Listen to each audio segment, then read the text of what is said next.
was the best at digging? Yeah. Do some dance, Kate. Dance. Like dancing. No, you can noodle dance.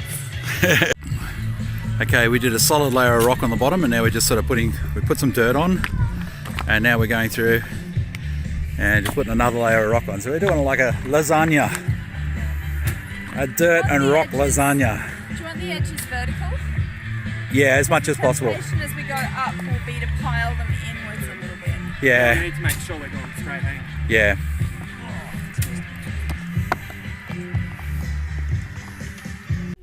Okay, what's happening here? Okay. We're just building the mould for how we want to make the dome.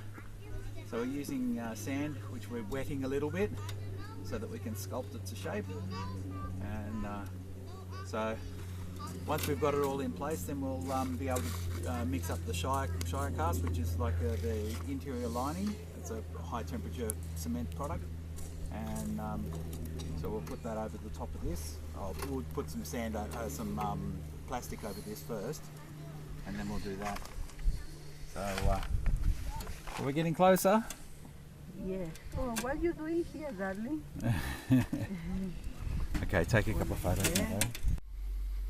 Rightio, just thought I'd show you where we got up to at the end of the first workshop. We were there for 4 days, and we had to pull out because the weather turned on us, and so we didn't get a lot done, as much done as we were sort of initially hoping, but still did some great work.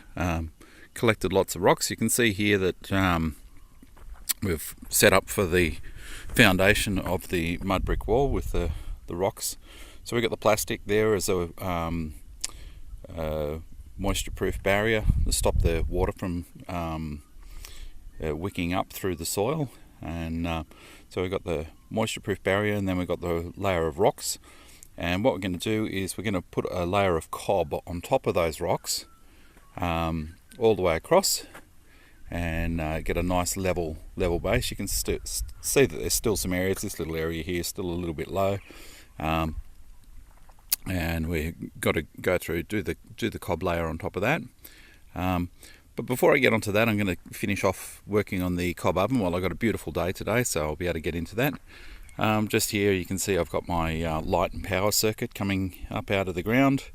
That runs through a trench that goes underground all the way up to the shipping container up there. You can see, if you're looking carefully, just up here you can see the path of where I've dug the trench. It goes sort of around like that, and up to the other side of the shipping container just over there, where it hooks into the off-grid solar setup. And yeah, just down here we started building out these little buttresses that sort of come out to the side. You can see I'm coming out from the rock wall at the base there, and basically that's just going to be where we're going to have little mud brick walls going in U's like this. And the reason for that is so that we can have the bench space resting across and supported in the middle by the buttress. And I'm just going to be using these bits of formwork ply, marine ply, as the benchtop materials, and then I'll probably be tiling over the top of those. So yeah, we're just making some slow and steady progress. You can see we got up to the point here with the cob oven, where we moulded the shape with sand, but then I had to cover it because it started to rain and hail and everything else. So I'll be pulling that off today, covering it with newspaper, then doing the shire cast. I'll try and get some more footage of that as we go. Alright, just thought I'd do a little bit of video to show the final shape, the casting shape that I made with the sand. You can see I've sculpted it quite nicely. What was important to note is that I've left the bricks exposed here. That's because my shire cast product is going to come down and meet the edge of that brick on the outside, and I need to keep a layer the same thickness as the brick all the way over the entire oven. One of the other things you'll note is I've angled the front so that when I'm sweeping coals out from inside, that they will angle out and come out a bit easier. But at the back I've got square corners, which is a little bit of a departure from most cob ovens. Most cob ovens are sort of circular inside. I made the back square, And basically it's just because my oven's you wouldn't say small, but it's not the biggest, and I just wanted to maximize the internal space. So if you're looking at it from the back, you can see it's quite wide at the back. That's so that I can maximize my cooking space inside the oven. And I don't think it's going to affect the cooking performance of it, but I'll find out once we get going and see whether it was a mistake. I'll tell you the truth if it is, but I think having a square back is probably going to work. I've actually seen them when they've made these ovens as like a barrel, where it's square at the front and back, and it just is a barrel rather than a dome.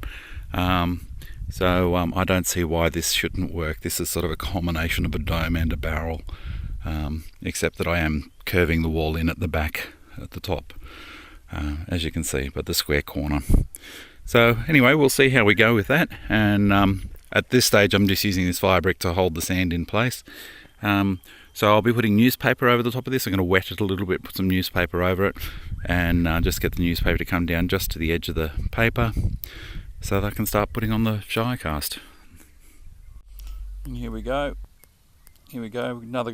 Another great use for toilet paper. Oh, sorry, newspaper. It is toilet paper. I don't find the content in these things particularly helpful most of the time, but it's good, makes good toilet paper. But you can also use it to wet, and use it to make your cob oven. So there's a piece of newspaper there. Hopefully Joel's got the water on for me. Hey Joel, can you turn the water on?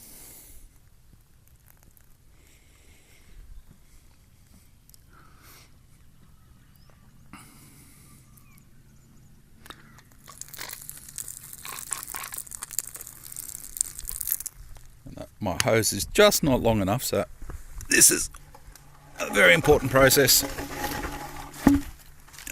Get your water close enough to your paper. So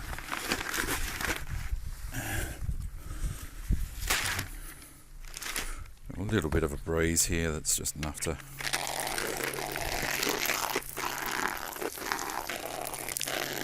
there we go.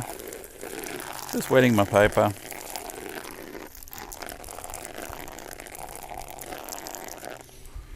Okay, and now I take my paper and I'm just going to lay it on top of my sand. And the reason I wet it is just to keep it weighed down a little bit, and so you get the idea.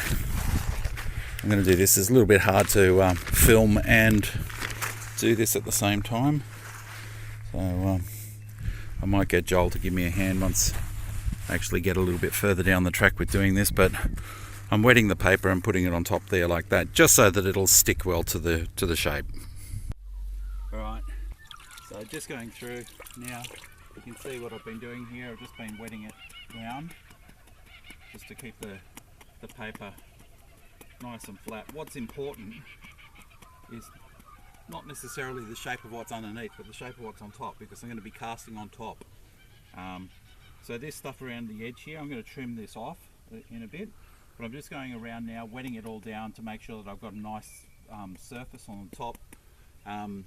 When I was at the supply shop, the place where I got the fire bricks from, they were saying to use plastic in there and then to put the shy cast over the plastic.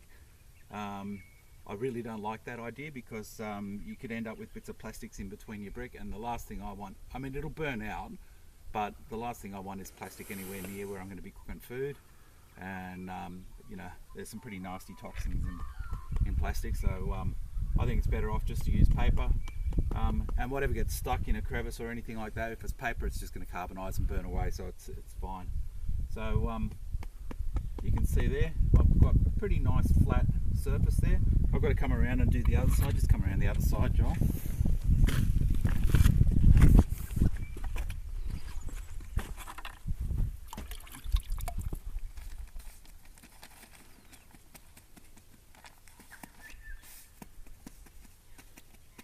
And it was just a matter of building out the layers of the paper on top of this to get it nice and flat. And what I did was I got bundles of paper and put them on wet, so like 5 or 6 pages altogether, just to get a nice thick mass of paper. nice thing about the paper is that it can it can stay. You know, whatever sticks to the Shire cast is fine. It can stay. It doesn't matter. But you get the idea there. So I've got a nice flat surface to be able to do my stuff over. So now what I'm going to do, and I'll get Joel to continue there, is I'm just going to tidy this up a little bit here. You can see I've got these little edges here. All I'm going to do is I'm just going to sort of tuck them in. And the reason I'm doing this is because I want the Shire cast to bond to the bricks. So I'm just tucking that in, and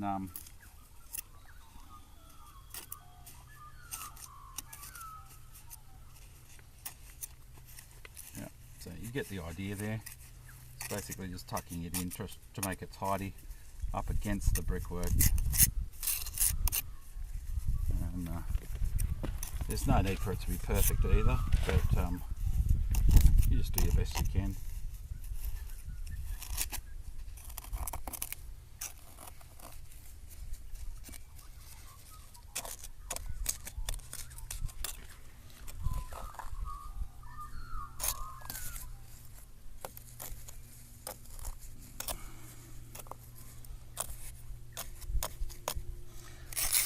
And then I'm just removing the excess sand, and that's just so that when I put the casting product over the top, it's got some brickwork to bond to.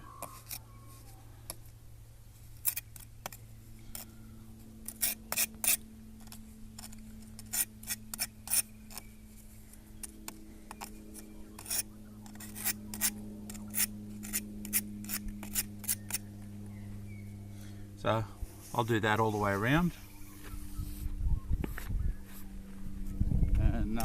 Yep, and that's pretty much all that there is to it. It's not overly complex or anything.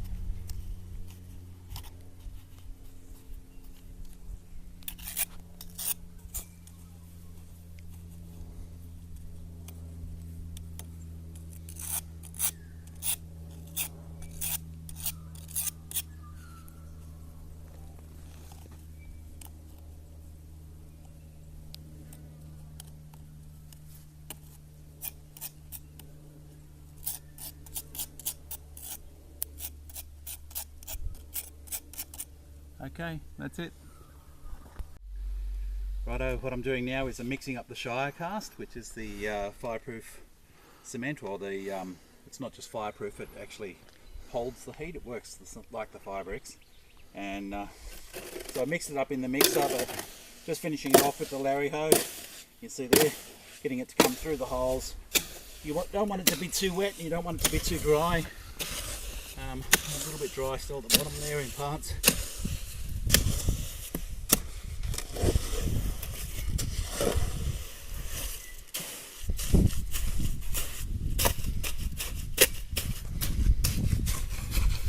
Basically what you want it is so that it's at a nice texture to be able to work with your hands. So obviously you've got to wear gloves because this stuff is a cement product and can be nasty on your skin.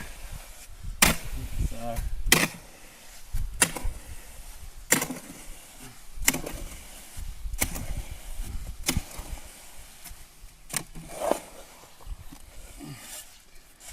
alright, well, that looks pretty good to me. So this is the part where we just start applying it to the shell. So here we go. Let's start. As complicated as this, you just start building it on. And I'm going to work from the bricks on the outside there. Obviously, it's a little bit sloppy, so you have to build it up on layers. And I'm working from the outside in.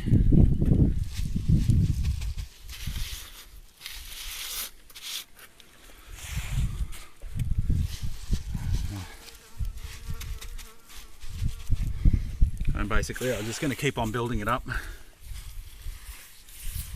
Just want to make sure that it's not flowing over the edges. So I need to let it set a bit in place for it to do that. So I'll just keep working around the edge because that's the most important area to build up first. And can sort of Now, not as nice to work with as cob because this stuff is a bit sloppy, but if it's too dry then it won't work either. So sort of getting it to go in place. When you're working with cob, it's much more malleable and easier to work with, so the cob's a nicer product to work with, but you'll end up with sand in your food perhaps if you do the inside layer with cob. A lot of people do it and don't complain, so you know, I think it depends a little bit on the mix of sand and clay that you've got. You know, you might be lucky and not have a problem. I prefer to make sure by using this product. So it does cost. This product costs about, this is nearly $300 for this amount. So it's not a cheap product, but it's supposed to do the job well, so let's hope it does. And the basic idea is to get the whole surface covered the same thickness as the bricks, which is 50 millimeters, about 2 inches for the folks that think in imperial. And yeah, so you can see there I'm just building it up there. Bit easier at this stage because it's you know, this area, sorry, the it works quite well. Now the one thing I haven't done here is I haven't really allowed for the flue, which I'm going to have to put in here. So I'm thinking what I'll do is I'll get this started, and before it's fully gone off, I'll get a piece of flue pipe and wiggle it into place down the front there, so that I've got a flue. So I'm going to start building up from the top of it.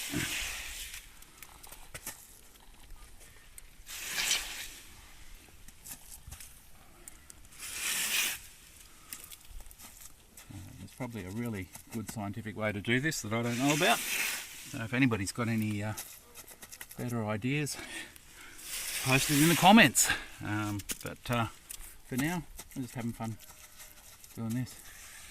So we'll see how we go. Thanks, Joel. Okay, we're just finishing off the Shirecast layer, which is the heat holding cement mix. If you have a look at where I'm up to, I've been coating the whole thing, and basically I'm just sort of smoothing it out a little bit now, just doing this last little bit. I'm still working on the other side, so to come around this way, just watch out for the stick there.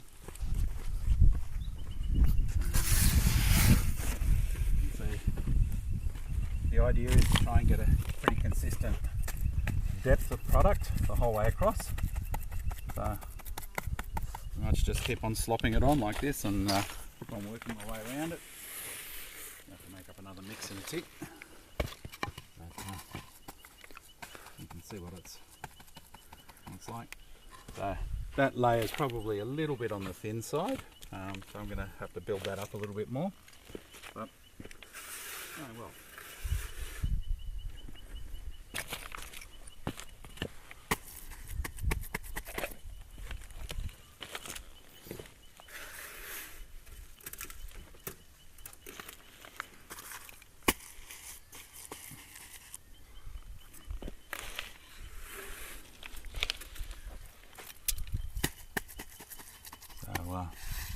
Yeah, basically just sculpting it, making it fit onto the paper.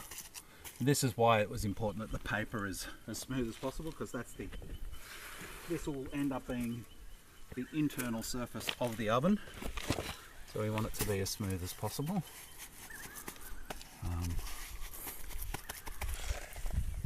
I had a little bit of a collapse with sand just in this area here.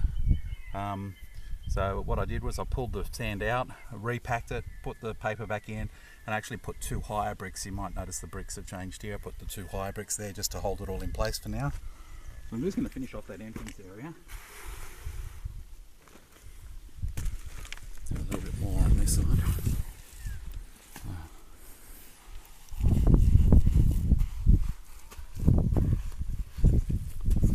Now, I'm not going to be keeping those weights there, of course. They'll be coming out later on. Just using those as formwork at this stage. I think you get the idea of what I'm doing there.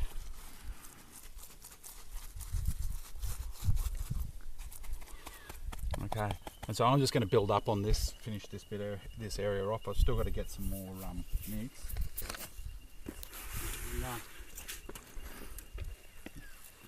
This will be dry in the day, and then we'll be able to start doing some cob work. But at least now it's no longer prone to the weather. Once I've got this on and it starts to set, this will be weatherproof. So, whereas the sand was just washing away, of course.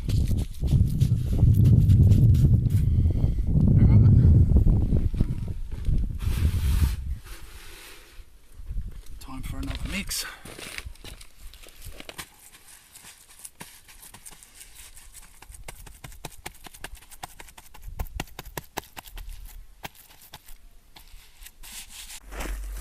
Okay, this is the product that we're using. It's called Shiracast, and I've used 3 bags so far on it, and I've got 2 bags in there. I'm going to do 1 more bag. I think 6 bags all up is probably all I'm going to need for mine, but most ovens would probably be a little bit larger than mine, so you probably need. I bought 8 bags just in case I needed more, but I think probably only going to need 6, but I'll see how I go. Alright, cheers. Okay, 6 bags of Shiracast later, and we have a beautifully sculpted dome. Looks pretty good, I think, and you can see I've put the flue in there. So we just need to let that set for a while, and after that has set, then I'll be doing a bit of cob work around the bottom, just around the bottom edges, around here. And basically what I'm going to be doing is building a wall with a cavity between the outside layer and the actual oven. And the reason for that wall is that I'll be filling that with some insulation material. I'll be putting some insulation material in between there. And basically what that is for is to keep the heat in the oven. So when the oven's heated and primed and all up to temperature and ready to go, that takes a few hours to get going. It takes 3 to 4 hours to get the oven up to temperature. But once it's up to temperature, you should still be able to put your hand on the outside of the thing and not even feel that heat coming through, because the heat is contained within the oven itself. It's insulated. So that's the general idea. So over the top, this is just the internal heat holding layer. Over the top is an insulation layer, which will be, I'll be using some expanded clay and perlite, which I'll put over the top. And then after that's over the top, then we'll be cobbing over the top of that. So the final finish will be cob, and then I may lime render it if I think I need to.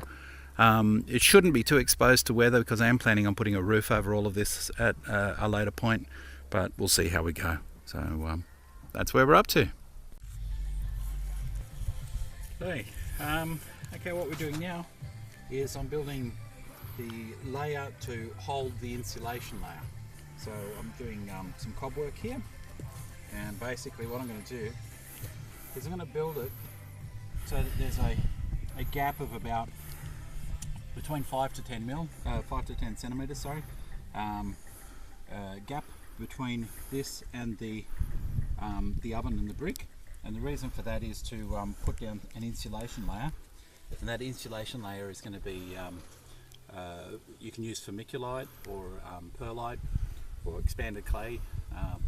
You can get specialty blankets and stuff for it, but I mean, that's all extra money.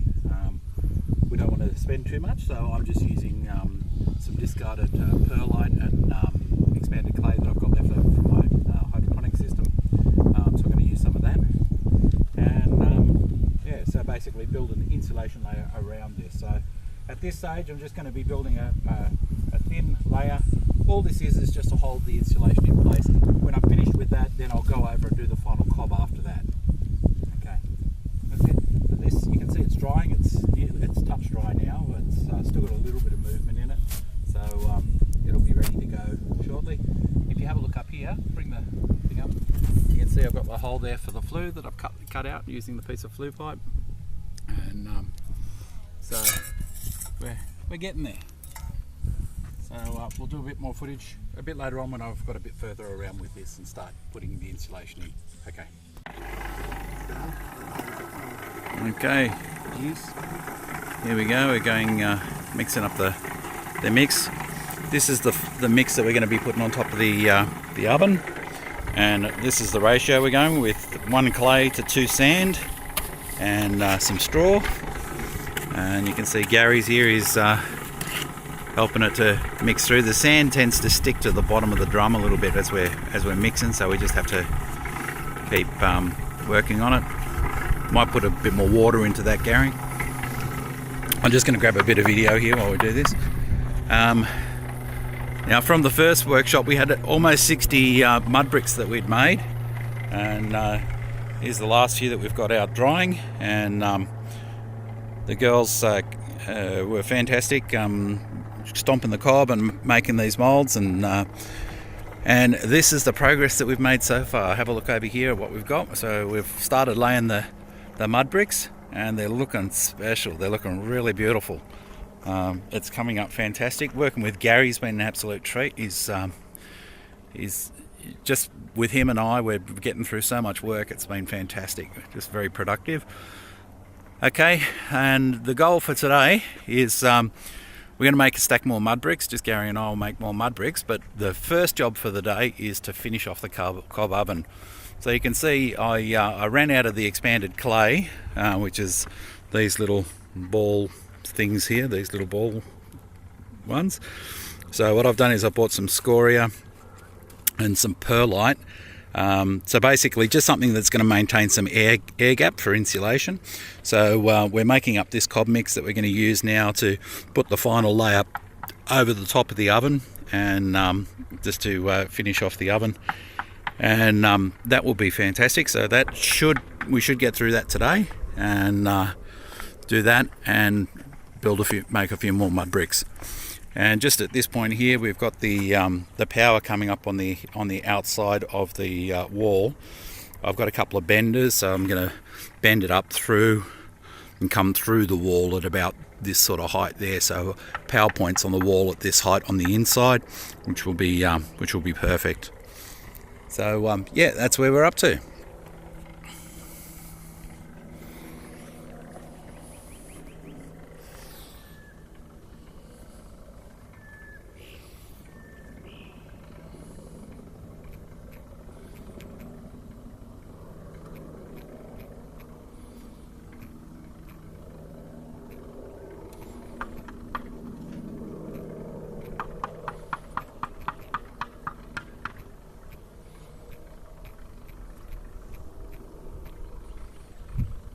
Check. Yep, I'll come and have a look. It Looks okay? It looks a bit dry, but when you get in there, it's actually moist. Okay. I've been mixing it for so long. You see what I mean? Oh, my tea. The tea, not the tea.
Gary stomping the cob.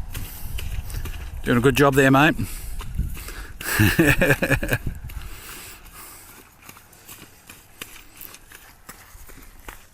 There we go.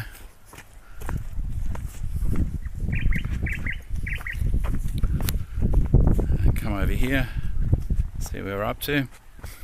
And you can see the idea here. Now we've built up the side walls a bit here so that we can start to put the insulation material.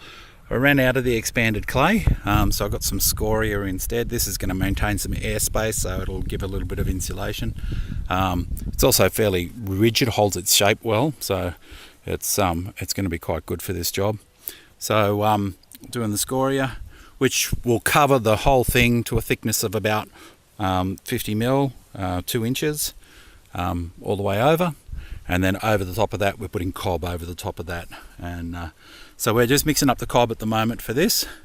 I haven't bothered using any insulation on the mouth of the oven, the entrance here. Basically, it would have been too hard to put it in there.